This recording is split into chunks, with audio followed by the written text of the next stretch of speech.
Today we're coming to you from Yarm View Campsite, which is about 1.5 miles from Yarm in North Yorkshire. While we're here, I take a wander into Yarm. I also go into Yarm on the afternoon, and I found a really lovely walk for Roxy to explore the woods. And you can get to it straight from the site. A lovely area with lots of things to see, do, and a vibrant nightlife. So come on, let's go and check it out. LeisureBit is the way to go with David, Rachel and Roxy. Let's hit the road and explore. We pick up our journey at the Teesside Airport roundabout and head along the A67 in the direction of Yarm. We continue along the road until we get to Eaglescliffe. Go straight on at the first roundabout. When you come to the second roundabout with Tesco's straight in front of you, turn right. We managed to be going through right when the schools came out. Follow the road down to the traffic lights and then you want to turn right and take the first right, signposted Hazelby. Follow the road for around 1 mile and you'll come to the campsite, which is located on the right hand side and it has a blue gate. If you're heading in from Yarm direction, you take a right hand turn and the site is just up there. And here we are, we've arrived at Yarm View Campsite. The campsite's a camping and caravanning club certified location, so you do need to be a member to be able to stay on this site. Let's find ourselves a pitch. There's one hard standing pitch on the site where the caravan's pitched, the rest are grass pitches, and we were told we could pitch up anywhere we fancied. So we decided to go just past the caravan on the flat bit up here between the trees, so we got a view out the back. Here we are at Yarm View Campsite. Behind where we're parked up, you can see the North York Moors, or the Cleveland Hills. See Rosebery Topping over there, and just before that, you can see the viaduct in Yarm. The site is open between April and October. There's one hard standing pitch and the rest are mainly grass pitches. The grass itself feels quite firm. You can pitch up wherever you want on the field, further down the site. There's drinking water and wastewater points, as well as some handy picnic benches.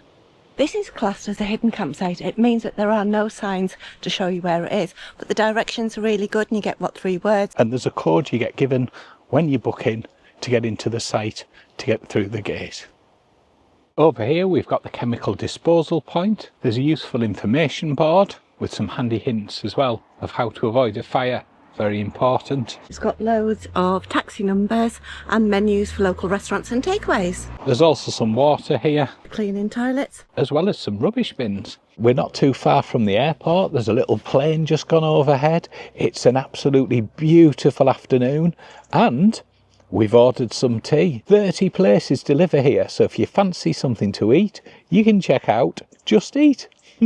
If you don't fancy a takeaway, there's a little walk into Yarm and it is heaving full of cafe culture, restaurants, bars, all sorts. It is a brilliant place to go and eat and drink. Of course you could have brought your own stuff or be cooking something in the van. I've been hunting and gathering, slaving over Kadak.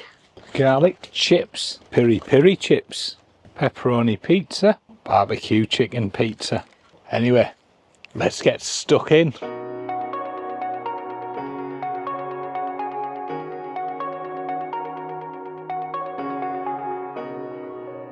Friday night, we're camped up, so it'd be rude for David not to pop a cork. Cheers to Friday. Cheers.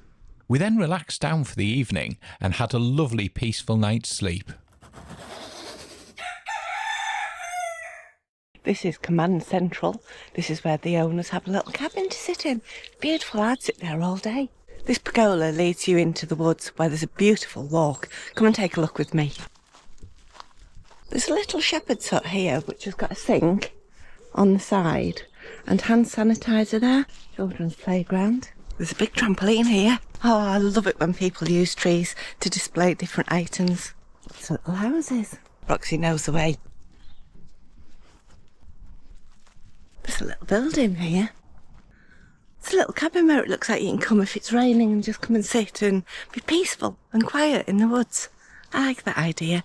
There's also a nice big clearing here with a pond and picnic benches for you to come and sit in. When you exit the woods, you come out at the bottom of the campsite, which is really good because then you can walk back up. Extra walk for the dog. There's a van up there. Good morning, it's Saturday morning. Now going to take a wander into the town of Yarm. I'm expecting it to take me about half an hour. The time is now 7:41. There's footpaths both to the left and to the right. The one, if you head right when you're heading out the site's a little bit closer. Some signs up there about no vehicular access, but I believe we can head down this way and head down the path. Over the last week or so, the weather's really started to feel a lot more autumnal. I do love this time of year. The nice crisp mornings. What's your favourite season? Let us know in the comments. Going to continue following the route along this way. Just going to carry straight on where the track just bends round there. There's a footpath across the field here. You can continue to walk along the riverside and you eventually come out at Middleton-One-Row. And there's a nice pub there called the Devonport that's definitely worth checking out. In 2020, just before the pandemic, literally just before, I led a charity walk from Middlesbrough to Darlington, which came along the riverside here. It was the toughest stretch of the walk between Yarm and Middleton-One-Row. Train heading over Yarm Viaduct. That looks like the other path if you did a left when you went out of the site, comes down here. And then it takes us along here. So far, it's a really pleasant walk.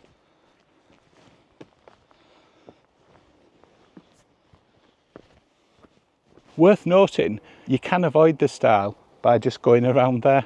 Bridge looks a little bit sketchy. Do watch your footing as you go across though, as there are a few divots. Well, that's definitely seen better days. Nice view across the fields here. The path just curves towards the river and we'll go over this bridge.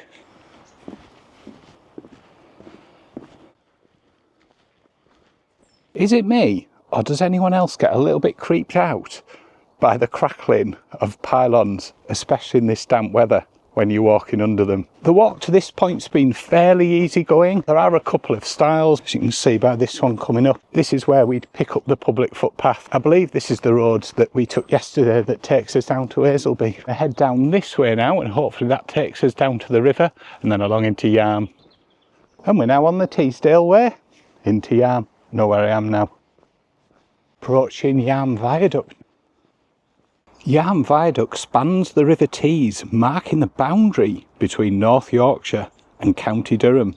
It carries the railway line between North Allerton and Eaglescliffe, which serves both passenger trains, Transpennine and Grand Central, and also freight traffic, making it a vital transport link. Built between 1848 and 1852, it was designed by Thomas Granger and John Bourne. You can see the plaque on the bridge dedicated to the designers and engineers. The structure is 695 metres or 2,280 feet long and consists of 43 arches. 41 are made of red brick and 2 stone arches. There's around 7.5 million bricks and 139,000 cubic feet of stone which were used in its construction. And the highest point of the viaduct reaches 65 feet or 20 metres above the river. Back in the 1840s when this was constructed, there were no cranes. It was all constructed using pulley systems and horses. It's amazing what they used to build, isn't it? Structural reinforcement was carried out in 2001 and again in 2024 to 2025. So that is Yarm Viaduct over the River Tees. Road bridge here that heads to Yarm High Street. Doesn't the river look settled this morning? There's some swimmers as well. If you come along this way, it's well worth just wandering down and taking a look beside the bridge there, especially if the water level's low enough.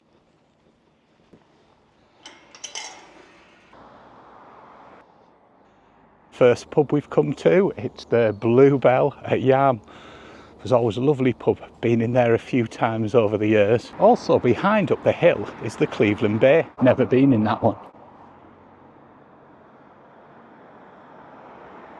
And here we are in the historic town of Yarm, or Yarm-On-Tees as it's known, North Yorkshire. The name Yarm comes from an old English word Yarm meaning fish pools or weirs, referencing its location by the river and its early fishing heritage. There's lots of independent shops in Yarm. There's also a handy Sainsbury's.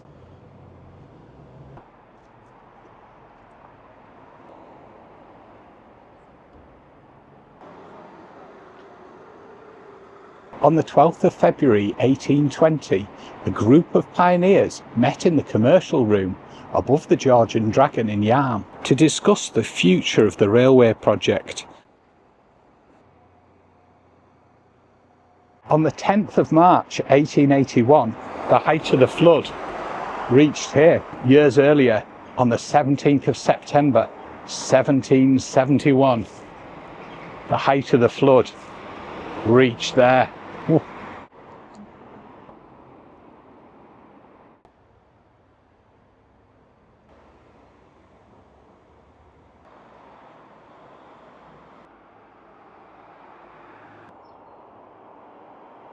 At the end of the High Street, there's St Mary's and St Ronald's Catholic Church. There's lots of different things history-wise to explore in Yarm, and there's these useful plaques that give you a lot of information on where to find things. An 18th century merchant house with warehouse is at the rear of here.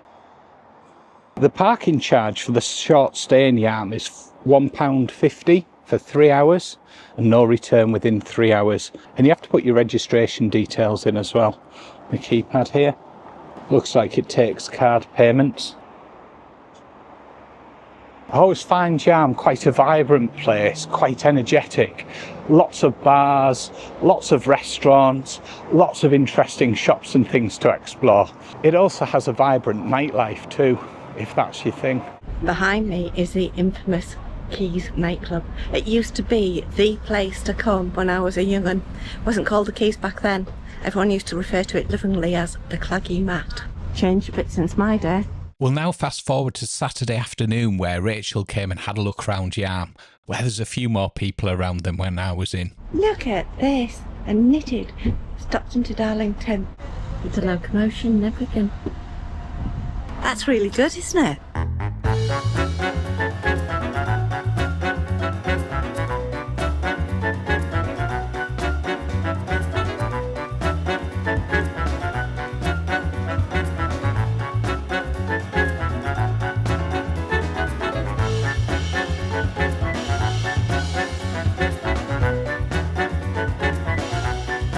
One of the main things to note about Yarm High Street is it's a distinct mix of national and a lot of independent retailers. Dining out is a real big thing in this town. There's loads of it, you might see from the footage. Everybody's sitting out and eating. It's got such a vibrant culture. There's every different type of food you could ever want.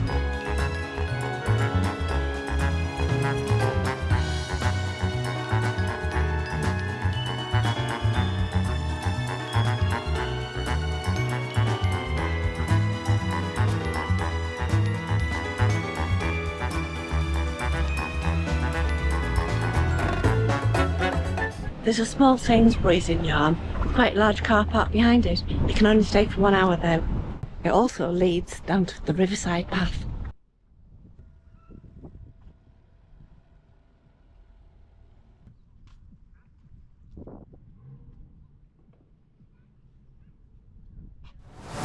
We'll now step back to Saturday morning and we're going to go and check out True Lovers Walk. See the flood defence barrier here. 19th century Yarm mill wheel. All of the houses and gardens along here have the flood defence. Obviously the river can rise quite a long way here. There's a really handy information board there with lots of useful information. Another one there which has various insects, animals and fish. Very interesting. And this gorgeous sculpture here as well. What a delightful place to check out. There's even a seat to rest your legs. Brilliant.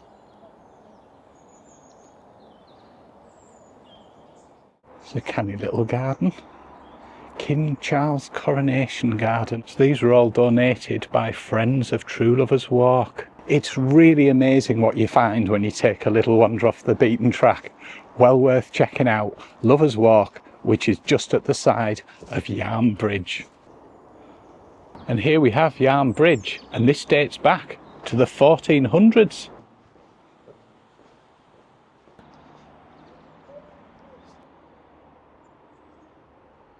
There's a lovely little walk if you continue on under the bridge as well, that brings us back round and we can pop out in the middle of Yarm.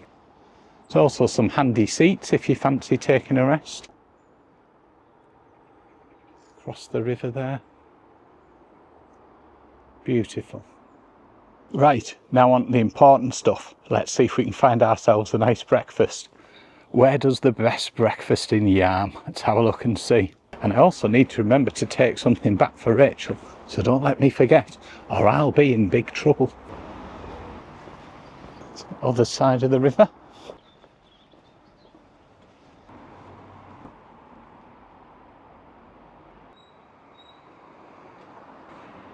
Big shout out to the Tesco truck driver there who stopped and let me cross the road.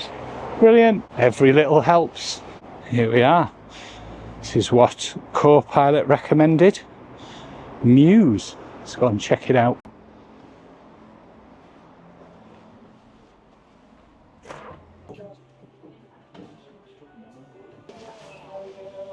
Here we are in Muse. I'm going to pick some up from the menu. Hey. Brilliant. Lovely latte. Well, look at this. Wow. Beans, egg, mushroom, tomato, bacon, sausage, toast. Wow. Lovely breakfast there in Muse. I definitely recommend that. It's not the cheapest, but it was very nice and a lovely place to sit inside and out. Right. We'll now go and grab something for Rachel for a breakfast. And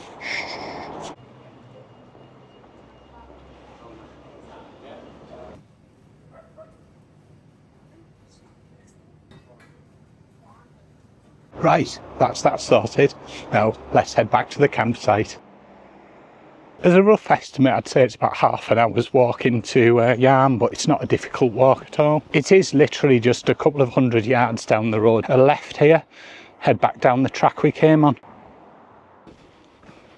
Who's that trip-tropping over my bridge? It was me, troll. Handy place to come if you want to go brambling. The whole hedge is full of them. Remember going brambling years ago? I even made some jam with it. And we're back.